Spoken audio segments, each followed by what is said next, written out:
ఓం గం గణపతయే నమః. ఓం జ్ఞానానందమయం దేవం నిర్మలస్ఫటికాకృతిం ఆధారం సర్వ విద్యానాం శ్రీ హయగ్రీవముపాస్మహే. హయగ్రీవ అనుగ్రహ సిద్ధిరస్తు. వీక్షించేటటువంటి ప్రేక్షకులందరికీ కూడా ఈ యొక్క ఏప్రిల్ 14వ తేదీ నుండి మే 14వ తేదీ వరకు కూడా సూర్యనారాయణుడు అనగా మన యొక్క అంతరిక్ష భాషలో రవి, సూర్యుడు అనేటటువంటి పర్యాయ పదాలు ఉంటాయి. కాబట్టి ఈ సూర్య భగవానుడు మీనరాశిలో నుంచి మేషరాశిలోకి తన యొక్క ప్రవేశాన్ని కావిస్తూ ఉచ్చస్థితాన్ని కలిగినటువంటి 10 డిగ్రీల వరకు కూడా ఈ సూర్య భగవానుడు ఉచ్చస్థితిని కలిగి ఉంటాడు. కాబట్టి ఎంతో మంది రాశుల వారికి, అట్లాగే సూర్యగ్రహ నక్షత్రాలైనటువంటి కృత్తికా నక్షత్రము, ఉత్తరా నక్షత్రము, ఉత్తరాషాఢ నక్షత్రము, అట్లాగే సింహరాశి, కొంతమంది రాశుల వారికి అట్లాగే ఈ నక్షత్రాల వారికి కూడా చాలా చక్కటి ఆరోగ్యము, అనుకున్న కార్య అధీష్టాలు, ఉన్నతమైనటువంటి ఉద్యోగ ప్రాప్తి కలగటానికి అవకాశం లభిస్తుంది. ముఖ్యంగా ఎవరైతే ప్రభుత్వ ఉద్యోగపరంగా ఎన్నో ఎగ్జామ్స్ రాసి ఎన్నోసార్లు ప్రభుత్వ ఉద్యోగాలకు సంబంధించినటువంటి పరీక్షలు రాసి ఉన్నారో వారందరికీ కూడా చక్కటి ఉత్తీర్ణత శాతం కలిగి అట్లాగే ఉద్యోగ ప్రాప్తి కలగటానికి అవకాశాలు మెండుగా ఉన్నాయి. ముఖ్యంగా ఈ యొక్క నెలలో ఏప్రిల్ 14 నుంచి కూడా మే 14 వరకు గ్రహస్థితుల్ని గనక పరిశీలించినట్లయితే ముఖ్యంగా మాసవారి మేష సంక్రమణం, అంటే రవి ఒక రాశిలో నుంచి ఇంకొక రాశిలోకి ప్రవేశించినప్పుడు సంక్రమణం అంటారు. ఇది చాలా విశిష్టమైనటువంటిది. అటు పితృదేవతలకి చాలా పవిత్రమైనటువంటి రోజు ఈ సంక్రమణం.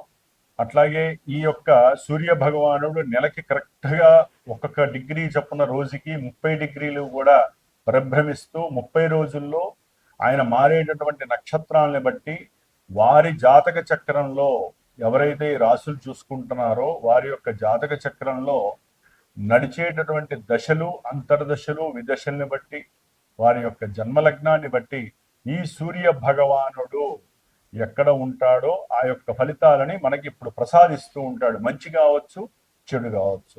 కాబట్టి చాలా మందికి రాశి మాత్రమే, మా యొక్క నక్షత్రము, మా యొక్క రాశి దండి ఎలా ఉంటుంది అని మాత్రమే కనుక్కుంటున్నారు. కానీ ఈవెంట్స్ వైజ్ కానివ్వండి, లేదా మీకు ఏదైనా ఇబ్బందులు కలుగుతున్నప్పుడు మీ జాతక పర్యవేక్షణని మీ మనసుకి నచ్చినటువంటి గురువు ద్వారా చక్కగా తెలుసుకొని ఎన్ని రోజులు, ఎన్ని నెలలు మేము జాగ్రత్తగా ఉండాలి, ఏ అంతర్దశల్లో మేము విద్యకు కానివ్వండి, ఉన్నత విదేశాలకు కానివ్వండి, లేకపోతే వివాహపరమైనటువంటి చర్యలు చేపట్టడానికి, ముఖ్యంగా ఎవరైనా సరే ఆరోగ్యపరంగా బాలేనప్పుడు ఆరోగ్యానికి ఏ ఫలితాలు, అంటే ఏ ఫలితాన్ని ఇచ్చేటటువంటి దేవతలను ఆరాధించాలి, అట్లాగే సంతానము కలగకపోవడానికి కారణం ఏంటి, ఇవన్నీ కూడా జన్మజాతకంలో మాత్రమే తెలుస్తాయి. రాశిని బట్టి కొంతవరకు మాత్రమే మనకి జాతక విశ్లేషణ పరంగా ఇక్కడ ప్రస్ఫుటమవుతాయే తప్ప డైరెక్ట్గా చంద్రుడు అనేటటువంటి వాడు మానసిక చర్యల్ని మాత్రమే సూచిస్తాడు, సూర్యుడు మాత్రమే ఆత్మని సూచిస్తూ ఉంటాడు. కాబట్టి జన్మజాతకం ప్రధానం. ముఖ్యంగా ఈ యొక్క నెలలో గ్రహాల యొక్క గోచార స్థితులను గనక మనం గమనించి ఉన్నట్లయితే గనక సూర్య భగవానుడు మేషరాశిలో ఏప్రిల్ 14 నుంచి మే 14 వరకు ఉంటాడు. అట్లాగే మాసగ్రహాలైనటువంటి శుక్ర భగవానుడు ఈ యొక్క మేషరాశిలో దాదాపుగా ఏప్రిల్ 19వ తేదీ వరకు ఉండి ఏప్రిల్ 19 నుంచి మరలా వచ్చే సంక్రమణం వరకు కూడా వృషభ రాశి తన యొక్క సొంత రాశిలో ఉండి చాలా చాలా మేలు కలిగిస్తాడు కొన్ని రాశుల వారికి. అట్లాగే బుధ మహారాజు, మరి ఈ బుధుడు దాదాపుగా 11వ తేదీ ఏప్రిల్ 11 వరకు కూడా కుంభరాశిలో ఉంటూ మీనరాశిలో దాదాపుగా ఈ యొక్క ఏప్రిల్ 11వ తేదీ నుండి కూడా చివరి వరకు ఉండే అవకాశం ఉంటుంది. కాబట్టి ఈ యొక్క శుక్ర భగవానుడు, బుధుడు, అట్లాగే రవి, ముఖ్యమైనటువంటి గ్రహము కుజుడు. ఈయన శనితో కలిసి మే 10వ తేదీ వరకు కూడా మీనరాశిలోనే సంచారం చేస్తూ ఉంటాడు. కొంచెం కొన్ని రాశుల వారు మాత్రము కుజుడు శని ఆపరేటింగ్ అయ్యేటటువంటి రాశి మీనరాశి కాబట్టి కొన్ని రాశుల వారు చాలా జాగ్రత్తగా ఉండాలి. ఏదేమైనప్పటికీ కూడా ఎవరైనా సరే వారి యొక్క జాతక పర్యవేక్షణతో పాటుగా ఈ యొక్క గోచారాన్ని చూసుకున్నప్పుడు మరి ఏ దేవతల్ని ఆరాధించాలి అనేటటువంటి విషయాన్ని తమ యొక్క గురువుల్ని చక్కగా కనుక్కొని విశదీకరించుకొని ఆ యొక్క దేవతా నామాలని కానీ స్తోత్రాలని కానీ అర్చనని కానీ పూజలు జపాలు హోమాదులు చేయించుకుంటే మాత్రమే వారి యొక్క కర్మ పరిపక్వత చెందుతుంది. అనుకున్న కార్యాలయంతో ముందుకు వెళ్ళటానికి అవకాశం ఉంటుంది. కాబట్టి సర్వే జనా సుఖినో భవంతు అనేటటువంటి నామాన్ని అందరూ ఆచరించండి. గో రక్షతి రక్షిత, గోవుల్ని రక్షించండి. వాటి ద్వారా కలిగేటటువంటి పాజిటివ్ ఎనర్జీస్ మన దేశాన్ని భూగోళాన్ని కాపాడుతూ ఉంటాయి. వృక్షో రక్షత రక్షిత, వృక్షాలని ఎవరూ కూడా ఛేదించకండి.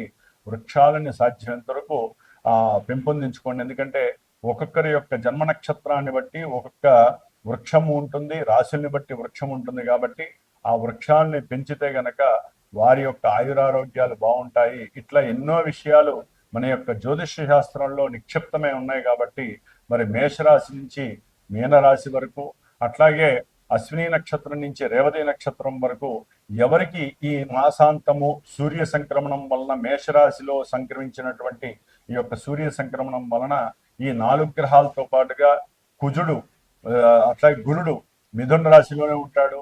అట్లాగే శని భగవానుడు మీనరాశిలో ఉంటాడు. కేతువు సొంత నక్షత్రంలో సింహరాశిలో ఉంటాడు.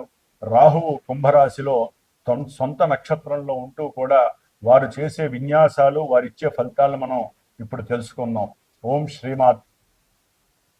మిథున రాశి, మిథున రాశి వారికి ఈ మాసము ఏప్రిల్ 14 నుంచి మే 14వ తేదీ వరకు కూడా మేష సూర్య సంక్రమణం ఫలితంగా మరి తృతీయాధిపత్యం పట్టినటువంటి సూర్య భగవానుడు మేషంలో లాభంలో ఉచ్చస్థితిలో ఉండటం వలన చాలా చాలా అనుకూలమైనటువంటి ఫలితాలు సూర్యుడి వలన వీళ్ళకి కలుగుతున్నాయి. ఏదైనా నేత్ర దోషాలు ఉన్నా తొలగిపోతాయి.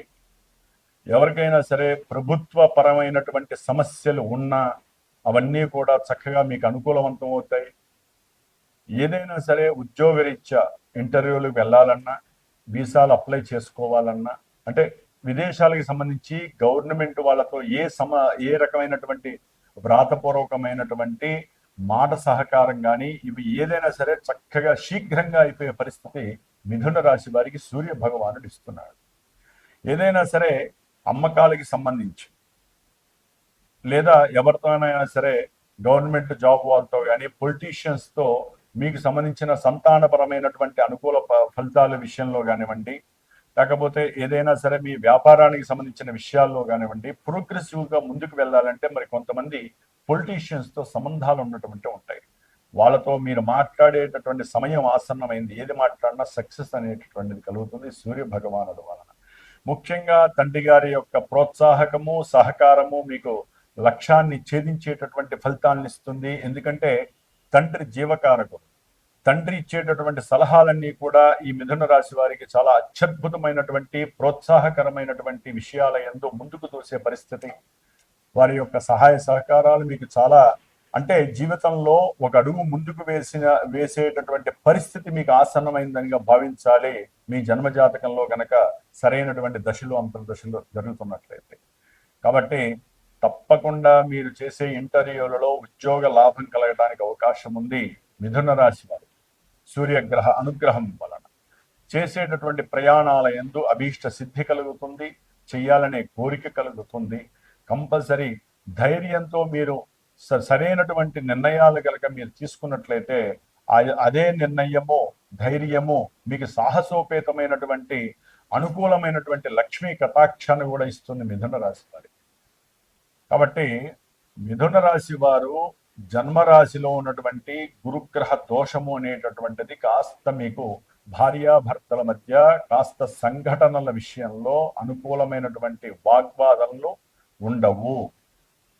ప్రతికూలంగా ఉండే అవకాశాలు ఉంటాయి. కొంచెం జాగ్రత్తగా ఉండాలి. లేనిపోని అహంకారపూరితమైనటువంటి దర్పం కూడినటువంటి జ్ఞానము మిమ్మల్ని నశింపజేస్తుంది మిథున రాశి వారికి.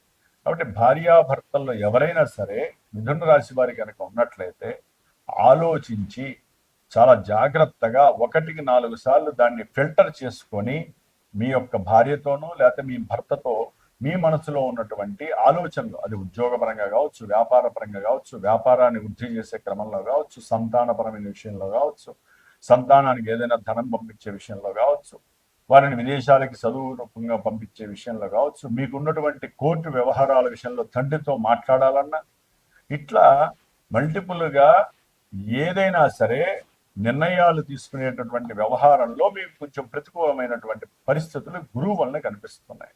కాబట్టి గురుగ్రహ అనుగ్రహం కోసం గురుగ్రహ స్తోత్రాన్ని నిత్యము 16 సార్లు చదవండి, కాస్త మీకు ధైర్యం లభిస్తుంది. అట్లాగే మిథున రాశి వారికి 10వ స్థానంలో ఉన్నటువంటి కుజగ్రహము, అట్లాగే ఈ నెల 11 తర్వాత బుధగ్రహము, శనిగ్రహం ఆల్రెడీ అక్కడే ఉంది. చేసేటటువంటి వృత్తి ఉద్యోగ వ్యాపార విషయాలలో, పార్ట్నర్షిప్ విషయాలలో, అప్పుల విషయాలలో, స్నేహితుల విషయాలలో మీకు కొంచెం ఎదురు దెబ్బలు తగిలే అవకాశం ఉంటుంది. మోసాలు కావచ్చు, చర్మ సంబంధిత అనారోగ్య బాధలు కావచ్చు, విద్య విషయంలో మీరు అనుకున్న విద్యాభ్యాసం మీకు లభించకపోవచ్చు. ఉన్నత విదేశాలకి ఈ విద్యలో ఏదైనా కనుక మీరు ఎగ్జామ్స్ రాసినట్లయితే వాటిల్లో పూర్తిగా వైఫల్యం కలిగించే పరిస్థితులు కూడా మిథున రాశి వారికి కనిపిస్తోంది. అప్పులు వాళ్ళు మెడ మీద కూర్చునే పరిస్థితులకు వస్తారు. అట్లాగే ఉద్యోగంలో మీ కింద పనిచేసే వాళ్ళు మీ మీద ఉన్నవి లేనివి సాకులు చెప్పటము, మీకు ఉన్నటువంటి ఉద్యోగ స్థాయిని కిందకి తీసుకెళ్లే ప్రయత్నం చేయటము ఈ మిథున రాశి వారికి నెల రోజుల్లో కలగటానికి గోడ మీద పిల్లి అనేటటువంటి పరిస్థితి ఏర్పడుతుంది. ముఖ్యంగా ఆరోగ్య విషయంలో చాలా జాగ్రత్తగా ఉండండి. అయిన వాళ్ళతో మాట్లాడేటప్పుడు వారితో సత్సంబంధాలు తెగిపోకుండా జాగ్రత్త వహించి మీ యొక్క బుద్ధిని రంగరించి తెలివితేటల్ని కలిపి అప్పుడు మాట్లాడడం నేర్చుకోకండి. ఊరినే వాగ్వాదం చేయకండి మిథున రాశి వారు. ఎందుకంటే కుజబుధులు కలిసి ఉన్నారు శనితో. మీరు ఎంత నిదానంగా ఆలోచించి మాట్లాడితే అంత సక్సెస్ కలిగడానికి అవకాశం ఉంది. కాబట్టి బంధువులతో తీవ్రమైనటువంటి ఎడబాట్లు కలగడానికి అవకాశం ఉంది. అవసరమైతే వాళ్ళతో కొట్లాడే పరిస్థితులు కూడా మిథున రాశి వారికి కనిపిస్తోంది. మీ మీద లేనిపోని అనుమానాలతో చదువుకునేటటువంటి విద్యార్థులకి కొంత తలనొప్పులు వచ్చే అవకాశం ఉంటుంది. విద్యాలయాలలో మీకంటూ సరైనటువంటి హాజరు లేక ఎగ్జామ్స్కి వెళ్ళలేని పరిస్థితి కూడా కొంతమంది విద్యార్థులకు కనిపిస్తోంది. ఆరోగ్య విషయంలో నర్వస్ పరంగా కావచ్చు, కాళ్ళపరమైనటువంటి రోగాల పరంగా కావచ్చు, చర్మ సంబంధిత రోగాలు కావచ్చు, థైరాయిడ్ కావచ్చు, లేకపోతే వెన్నుముక్కకు సంబంధించినటువంటి ఏ అవయవానికి లింక్ ఉన్నా దానికి సంబంధించి మిథున రాశి వారికి సమస్యలు కలగడానికి అవకాశం ఉంది. మీకున్నటువంటి కీర్తి ప్రతిష్టలు సన్నగిల్లడానికి అవకాశం ఉంది.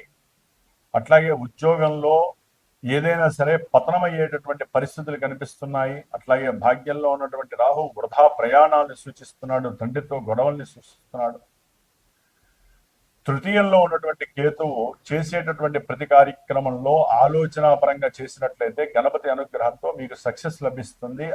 మీరు ప్రయాణాల విషయంలో కొంచెం బయలుదేరేటప్పుడు గణపతి సూక్తాన్ని విని కనుక మీరు బయలుదేరినట్లయితే సక్సెస్ మీ చెంత ఉంటుంది. విద్యార్థులు కావచ్చు, ఎవరైనా కావచ్చు. వచ్చే అన్నదమ్ములతో కొంచెం జాగ్రత్తగా ఉండండి. కుటుంబీకులతో, బంధుమిత్రులతో జాగ్రత్తగా ఉండండి. ముఖ్యంగా మిథున రాశి వారికి శుక్రగ్రహ బలము చాలా చాలా అమోఘంగా ఉంది. సంతానపరమైనటువంటి అనుకూలతలు కనిపిస్తున్నాయి. ఎవరికైనా సరే డబ్బులు మీరు పెట్టుబడి పెట్టుంటే ఆ డబ్బుల్లో చక్కటి లాభాన్వేషణ కనిపిస్తోంది. ఈ మిథున రాశి వారికి శుక్రగ్రహ బలం అమోఘంగా ఉంది. సూర్యుడు, శుక్రుడు, కేతువు చాలా చాలా అనుకూలమైన ఫలితాలను ఇస్తున్నాడు. మిగతా రాహువు కానివ్వండి, గురుడు కానివ్వండి, ముఖ్యంగా కుజుడు, బుధుడు, శని ఈ గ్రహాలు మాత్రము చాలా ప్రతికూలమైన పరిస్థితులను ఇస్తున్నాయి. ఏదేమైనా గోచారంలో ఉన్నటువంటి గ్రహస్థితి లాభం ఇస్తోంది కదా, మనం అనుకున్నవన్నీ జరిగిపోతాయి అనుకోవడం చాలా చాలా అవివేకమైనటువంటి పరిస్థితిగా భావించండి. ఎందుకంటే మరి ఎన్నో కోట్ల మంది ఉంటారు ఈ మిథున రాశి వారికి, అందరికీ అనుకున్నవన్నీ జరగవు. ఎందుకని? ఎవరు పుట్టినప్పుడు వారి జన్మతః వారి జాతక చక్రం ఉంటుంది, లగ్నం ఉంటుంది, దశలు అంతర్దశలు యాక్టివేట్ అవుతూ ఉంటాయి. ఇప్పుడు ఆ యాక్టివేట్ అయినటువంటి దశలేంటి, అంతర్దశలు ఏంటి, అవి గోచారంలో అసలు మా యొక్క జన్మ లగ్నానికి ఎక్కడ ఉన్నాయి, జన్మ రాశికి ఎక్కడ ఉన్నాయి, ఇది కదా చూసుకోవాల్సింది. అప్పుడే కదా మనకి విద్యలో మనం అనుకున్న స్థాయికి వెళ్తామా, విదేశాలకు సంబంధించినటువంటి విద్యల్లో మనం పాస్ అవుతామా, లేకపోతే అసలు పెళ్ళయ్యే యోగం ఉంది ఈ సంవత్సరం, పెళ్ళైన తర్వాత ఎలా ఉంటుంది, అసలు పెళ్ళైన తర్వాత కొంతమంది 1-2 నెలలకే సమస్యలు వచ్చే అవకాశాలు ఉన్నాయి. అట్లాగే కొంతమందికి ఉద్యోగంలో చాలా చాలా ఇబ్బందులు పడేవారు ఉన్నారు. ఉద్యోగం అసలు ఎప్పుడు వస్తుంది, ఆ ప్రశ్నకి సమాధానం జన్మజాతకం తెలియజేస్తుంది. గోచారం జస్ట్ లైన్ మాత్రమే ఇస్తుంది. జాతకంలో ఉన్న విషయాల్ని ఇది మోసుకొస్తుంది. గోచారం డైరెక్ట్ గా గోచారం ఏ ఫలితాలు ఇవ్వదు, మానసిక చర్యలు మాత్రమే గోచారం ఇస్తుంది. అంటే బాధలు ఇవ్వచ్చు, సంతోషాలు ఇవ్వచ్చు. కాబట్టి కొంచెం జాగ్రత్తగా ఉండాలి. వెహికల్స్ మీద ప్రయాణం చేసేటప్పుడు, ఎవరితోనైనా సరే ఉద్యోగస్తులతో మీ కింద వాళ్ళతో మాట్లాడేటప్పుడు, డబ్బు ఎవరైనా అప్పిచ్చుంటే కనుక వాళ్ళతో కానీ, మీరు ఎవరికైనా అప్పిచ్చుంటే వాళ్ళని అడిగే పద్ధతి కానీ చాలా జాగ్రత్తగా ఉండాలి. అనవసరమైన గొడవల జోలికి పోకండి. అది లేనిపోని చిక్కులు, పోలీస్ స్టేషన్లు కాస్త చెరసాలకు వెళ్ళే అవకాశాలు కూడా కనిపిస్తున్నాయి మిథున రాశి వాళ్ళు కొంతమందికి, జాతకంలో ఆ అవయోగం ఉంటే. కాబట్టి యోగం ఉన్న వాళ్ళకైతే కనుక కొంతమందికి విదేశాలకు వెళ్ళే అవకాశం, ఉద్యోగరీత్యా విదేశాలకు వెళ్తారు, చదువుల రీత్యా విదేశాలకు వెళ్తారు, ఆకస్మికంగా దూర ప్రయాణ ఛాన్సులు కలిగే అవకాశాలు ఉంటాయి. ఎందుకంటే ఇక్కడ శుక్రుడు అనుకూలంగా ఉన్నాడు, రవి అనుకూలంగా ఉన్నాడు, కేతు అనుకూలంగా ఉన్నాడు. కాబట్టి సరే, ఏదేమైనప్పటికీ కూడా మిథున రాశి వాళ్ళు ఇందాక చెప్పినటువంటి కుజ, శని, అట్లాగే బుధుడు, రాహువు, గురుడు, ఈ గ్రహాలకి సంబంధించిన స్తోత్రాలు పారాయణ చేయండి. వాటికి సంబంధించినటువంటి ధాన్యాలు బ్రాహ్మడికి దానం ఇవ్వండి. ఇంకా ఏదైనా జన్మజాతకంలో దోషాలు ఉంటే సరైన గురువుని సంప్రదించండి. మీ జ్యోతిష్య యొక్క పరిష్కారాలు మాత్రమే మీకు లాంగివిటీలో మంచి ఫలితాలను ఇస్తాయి. అనవసరంగా ఎటుపోవాలి కాదు. మీ మనసుకి ఆ కాలము ఏ గురువుని అయితే కనుక టచ్ చేపిస్తుందో ఆ గురువును మాత్రమే సంప్రదించండి. మీ పనులు అవ్వటానికి కాలం కూడా మీకు సహకారం చేస్తుందని మాత్రం మర్చిపోకండి.